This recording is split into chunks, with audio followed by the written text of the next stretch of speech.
Les ouragans sont provoqués par de très fortes dépressions tropicales capables de libérer une puissance de destruction 10 fois supérieure à la bombe atomique larguée sur Hiroshima. Phénomène estival, un ouragan, ou cyclone, ou typhon, se forme au-dessus des mers chaudes quand plusieurs conditions sont réunies. Une température de l'eau supérieure ou égale à 26 degrés 6 sur une cinquantaine de mètres de profondeur, une quantité suffisante d'humidité atmosphérique et une perturbation tropicale produisant des vents tourbillonnés. Au contact de la mer, l'air devient très chaud et s'élève au-dessus de l'océan, ce qui provoque une chute de la pression atmosphérique en formant une spirale d'air plus frais vers le centre de la dépression. Cet air instable, chargé de vapeur d'eau, forme des nuages et produit une activité orageuse dont l'intensité croît proportionnellement à la chaleur et l'humidité.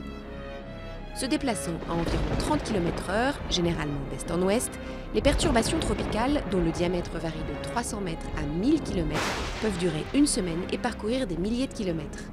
L'échelle de Saffir-Simpson compte 5 catégories d'ouragans. Des pluies torrentielles accompagnent les vents supérieurs à 117 km/h pour la catégorie 1 et dépassent 250 km/h pour la catégorie 5. Dans son épicentre, l'œil forme une colonne d'air de 8 à 100 km de largeur, mais suffisamment calme pour permettre aux oiseaux d'y voler. Le cyclone commence à se dissiper quand il touche la Terre ou lorsqu'il se trouve au-dessus d'eau froide. Reste que pour de nombreux climatologues, l'accroissement du nombre et de l'intensité des cyclones est probablement lié au réchauffement climatique.